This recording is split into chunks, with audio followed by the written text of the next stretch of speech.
Hey guys, so anyways, we're gonna do this coyote and these other 4 beavers, but this is the one I got today, and I've done 5 beavers so far. Well, there's 3 stretched and 2 skinned and then stretched, and 2 coyotes, and I'm sleepy, so not that I'm going to sleep, but I'm going in the house. I'm tired. But you know, when I was out pulling today, and I did a count on, man, I can't get that shit straight. But when I counted the beavers, I forgot. Well, I mean, there was 3 in that one bag, so I just counted them all and made sure I could check, because I know some of them have 2 bags, so I could see that. But I also forgot the beaver, that big black one that I got hanging on the wall for a private sale. So I am at 183 right now with the 2 I got yesterday. So this nice little coyote here, hey, this is the one I got today. And here I'll show you that one that, remember the one I got the other day that had the hole pecked in it through the birds? It's going to turn out not too bad.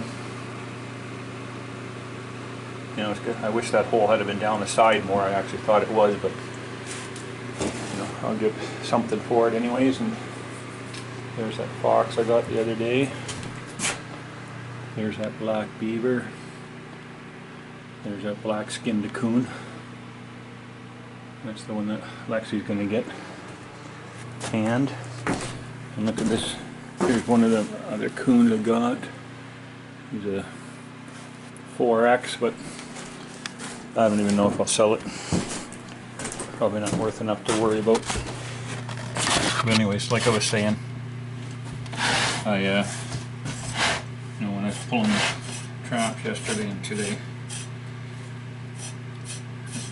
you know, thinking back to when I was young, and you know, you remember when every single pelt meant so much, and it still does to me. I mean, you know, one of the saddest days of the year is when I ship my fur off and I've got an empty fur shed. You know, I know it's all part of the game, because you need to turn in the money, or turn in the fur to get the money, but it's and if you're going to brush out your coyotes, you know, do it before you put them on the board, because these burrs that are in there, when you're scraping them, they can make a hole in your skin just by scraping, and then you go over that lump and it can tear the skin. But anyways, yeah, like, you know, rats used to be $2 or so, and I remember I got a rat one time that the whole head right to the front leg was chewed right off. Mink had eaten it. You know, so, you know, a lot of people would have just tossed that thing, because, you know, what was it going to be worth? Not to mention, you know, how do you get it to sit on a stretcher?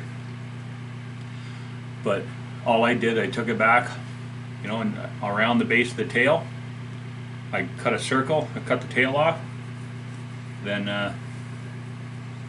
did the same thing with the front legs, or like the back legs, I used them as front legs, and I just put it on the stretcher upside down, and it got graded as a, well, whatever size it was, but it didn't even get graded damage, because it was just the head that was gone, and they don't use the head anyways.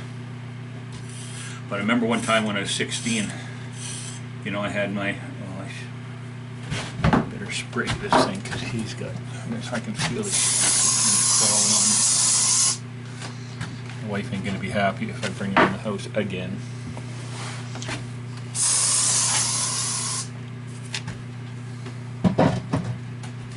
But anyways, I was 16, and I had some traps set about just north of the Severn River, north of Aurelia, where I lived, and I was on my way up there, and there was a spot, I believe it was the Green River Bridge, where just, you know, there's a big overpass over top of the river, and down below there's a a slough along the road, and there was a beaver house in there with a cement culvert under the highway. Anyways, I had a snare pole in there, and it was springtime, and one of the guys I knew from school wanted to come out and see what trapping was about anyways, and so we went there, and the snare pole, I had a beaver in it, but it was springtime and the water was pretty like kind of open, and around the set it hadn't froze since the last time I was there, but I always have the cross, the safety sticks on it. Well, the beavers, and there's a big beaver in the snare, and but he's got all wrapped up around the feed bed and old sticks and stuff like this, and he's twisted up in there, and I'm pulling and pulling, and all of a sudden, bang, that snare lets go, and that beaver sinks down to the bottom in about 4 feet of water. And I was like, oh man, and I'm poking around with my chisel, and I could feel him down there. I could feel right where he was. And anyways, long story short, I tried, hooking him with the chisel for quite a while, and there was no way I was not getting that beaver. So what I did was, I pulled my shirt and everything off, and I went bare skin,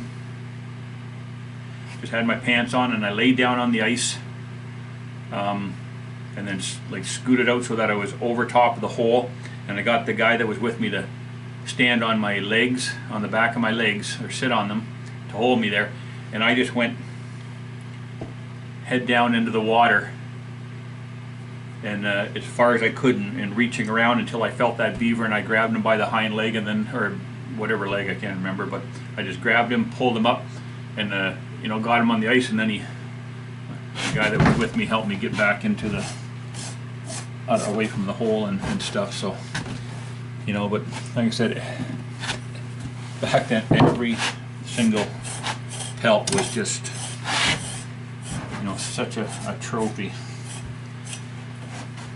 It's a pretty little coyote, this thing.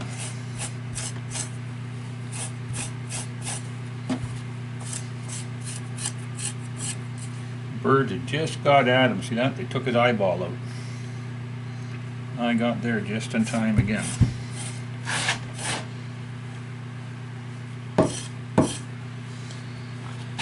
Yeah, and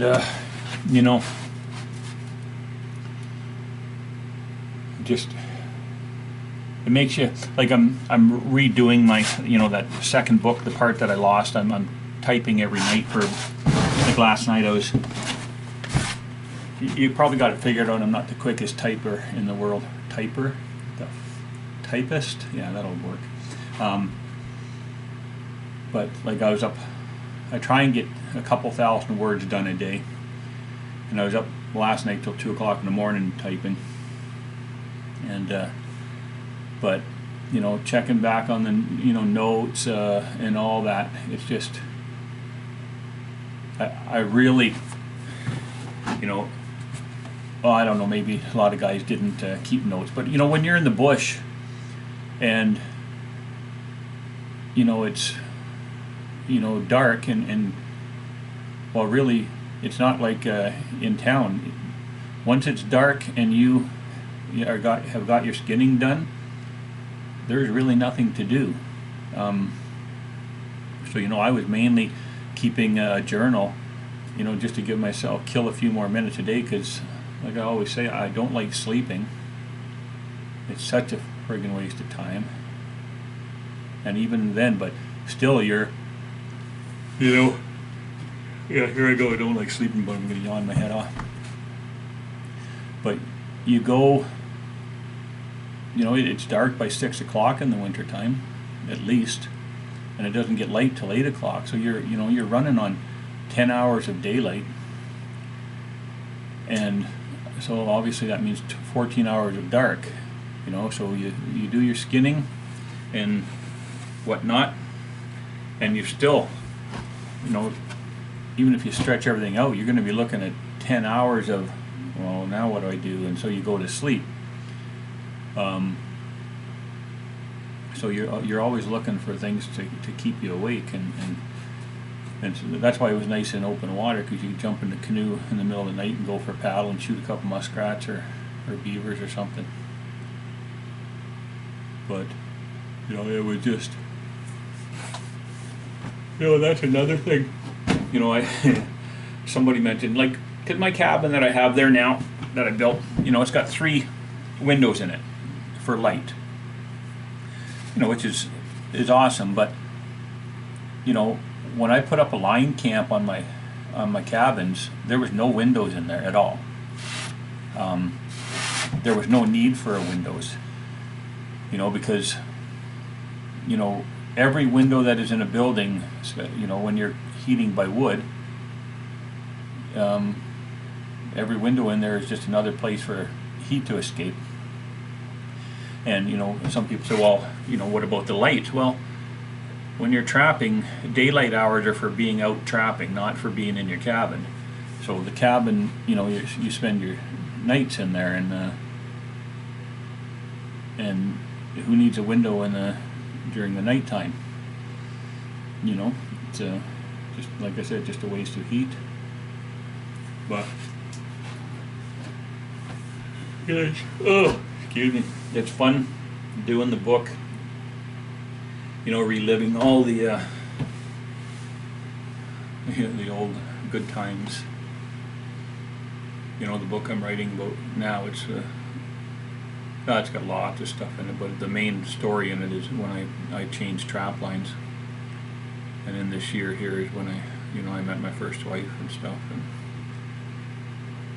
there's lots of short stories and trapping stuff in it and everything. So. But anywho, I guess I'll do this yoke tomorrow. I got the wood stove on in here, but I don't want to leave because he's thawed, because he wasn't really frozen. I wonder if I should skin him. No, I'm too sleepy. I'm going to go in and have a Diet Pepsi and watch a little bit of TV, then go type before I go to sleep. I'm not sure what time it is right now. It's like midnight or something. Hey, oh, sorry. I got the window open in here because it's supposed to be retardedly nice. Today was +3. I think tomorrow's supposed to be +5. The day after that, +5. 6 days in a row where it's above freezing, and then it's going to go down. Still, the coldest day in the next 2 weeks is a high of -6, and that's Celsius, right? So 0 is 32 Fahrenheit for you guys from south of the border. But anyways, have a good night, guys. Not sure what I'm doing tomorrow. I got to run in and at some point, maybe the day after, and I don't want to snowshoe in +5 temperatures, but I got to go find a site for another deer stand. I looking on Google Earth, and I found a spot that looks like a beautiful pinch point between 2 lakes, and I'm going to go see how much deer sign is in there right now. And, it's a beautiful pinch point. It's 130 yards wide between the 2 lakes and a big funnel, so it ought to be an awesome spot. Anywho, have a good night. Keep your boots dry, hey?